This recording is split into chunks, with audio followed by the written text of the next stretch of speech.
CPMന്റെ സംസ്ഥാന സെക്രട്ടേറിയറ്റ് യോഗം ഇന്ന് ചേരുകയാണ്. തിരുവനന്തപുരം AKG സെന്ററിൽ ചേരുന്ന യോഗത്തിൽ സ്ഥാനാർത്ഥി നിർണയം ചർച്ചയാകും. തദ്ദേശ തെരഞ്ഞെടുപ്പിലെ കനത്ത പരാജയം നിയമസഭാ തെരഞ്ഞെടുപ്പിൽ ആവർത്തിക്കുമോ എന്ന ഭയത്തിലാണ് CPM. വിനീഷാണ് വിവരങ്ങളുമായി ചേരുന്നത്. വിനീഷ്, തദ്ദേശ തെരഞ്ഞെടുപ്പ് അടുത്ത കാലത്ത് നടന്നു. അതിദയനീയമായ പരാജയം തലസ്ഥാന നഗരിയിൽ ഉൾപ്പെടെ CPMനുണ്ടായി. പ്രത്യേകിച്ച് CPM ഭരിക്കുന്ന കോർപ്പറേഷന്റെ ഭരണം BJP പിടിച്ചെടുത്തു.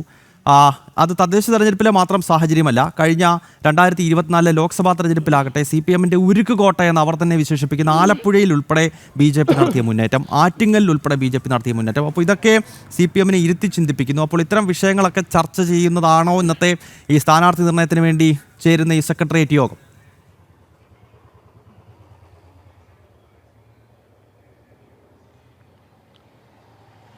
തീർച്ചയായിട്ടും പ്രധാനമായും സ്ഥാനാർത്ഥി നിർണയത്തിൽ വലിയ ആശങ്കകളാണ് CPMനുള്ളത്. പ്രത്യേകിച്ച് സംസ്ഥാന സർക്കാരിൻ്റെ നേട്ടങ്ങൾ മുൻനിർത്തിക്കൊണ്ട് ഒരു കാരണവശാലും ഇത്തവണ സംസ്ഥാനത്തെ ജനങ്ങളിൽ നിന്ന് വോട്ട് പിടിക്കാനാകില്ല എന്ന് CPMലെ തന്നെ ഒരു വിഭാഗം നേതാക്കൾ ചിന്തിക്കുന്നുണ്ട്. കാരണം മറ്റൊന്നും കൊണ്ടല്ല, ശബരിമല കൊള്ള ഉൾപ്പെടെയുള്ള നിരവധി ആക്ഷേപങ്ങൾ സർക്കാരിനെതിരെ ഉയർന്നതാണ്.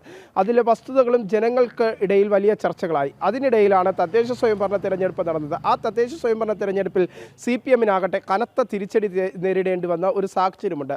അതൊക്കെ മുൻനിർത്തി തന്നെയാണ് ഇപ്പോൾ CPM മറ്റൊരു അടവ് നയവുമായാണ് മുന്നോട്ട് നീങ്ങാൻ പോകുന്നത് എന്നതാണ് നമുക്ക് മനസ്സിലാക്കാൻ സാധിക്കുന്നത്. സിറ്റിംഗ് MLAമാരെ തൽക്കാലത്തേക്ക് അവിടെ തന്നെ അതാത് മണ്ഡലങ്ങളിൽ തുടർത്താൻ, അല്ലെങ്കിൽ അവരെ കുറച്ചു പേരെങ്കിലും അതേ സ്ഥാനത്ത് തുടരാനുള്ള ഒരു അനുമതി ഒരുപക്ഷെ CPM നേതൃത്വം നൽകും എന്നാണ് നമുക്ക് മനസ്സിലാക്കാൻ സാധിക്കുന്നത്. കാരണം പിണറായി സർക്കാരിൻ്റെ പ്രവർത്തനങ്ങൾ ഒരു കാരണവശാലും ജനങ്ങൾ മുഖവിലേക്ക് കിടക്കില്ല. തൽക്കാലം പ്രാദേശിക മുഖങ്ങളെ മുൻനിർത്തിക്കൊണ്ട് പ്രാദേശിക തലത്തിൽ ഇത്തരം ചർച്ചകൾ ഉയർത്തിക്കൊണ്ടുവന്നുകൊണ്ട് തൽക്കാലം പ്രാദേശിക വിഷയങ്ങൾ എടുത്തുകൊണ്ട് തൽക്കാലത്തേക്ക് മുഖം രക്ഷിക്കാനായി MLA സ്ഥാനത്തേക്ക് മത്സരിക്കാനുള്ള, അല്ലെങ്കിൽ നിയമസഭയിലേക്ക് മത്സരിക്കാനുള്ള ഒരു ശ്രമമായിരിക്കും CPMന്റെ ഭാഗത്തു നിന്ന് ഇത്തവണ ഉണ്ടാവുക എന്നതാണ് ഏറ്റവും പ്രധാനപ്പെട്ട കാര്യം.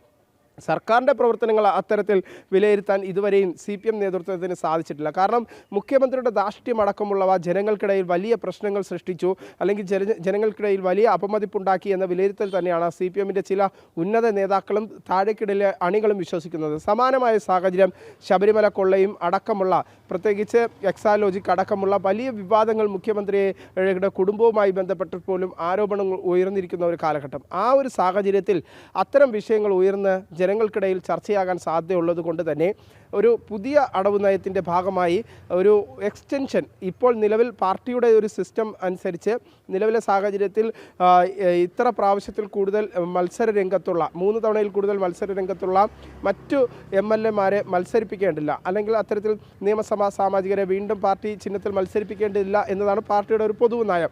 പക്ഷേ അതിൽ നിന്നെല്ലാം മാറി ഇത്തവണ കുറച്ച് കൂടുതൽ പേർക്ക് എക്സ്റ്റൻഷൻ നൽകിയേക്കും എന്ന വിവരങ്ങൾ തന്നെയാണ് ലഭിക്കുന്നത്. ഒപ്പം തന്നെ ഈ മാർച്ച് ആദ്യ വാരത്തോടു കൂടി തന്നെ കൃത്യമായ രീതിയിൽ ഒരു പുതിയ സ്ഥാനാർത്ഥി പട്ടിക ഇറക്കാനുള്ള ഒരു ശ്രമവും CPMന്റെ ഭാഗത്തുനിന്നുണ്ടാകും. അതുമായി ബന്ധപ്പെട്ട ചർച്ചയാകും ഇന്ന് പ്രധാനമായും നടക്കുക. ഒപ്പം തന്നെ സർക്കാരിനെതിരെ ഉയർന്ന വിമർശനങ്ങൾ സംബന്ധിച്ചുള്ള ചർച്ചയും ഇന്നത്തെ CPM സംസ്ഥാന സെക്രട്ടേറിയറ്റ് യോഗത്തിൽ ഉണ്ടാകും. ഗൗതം.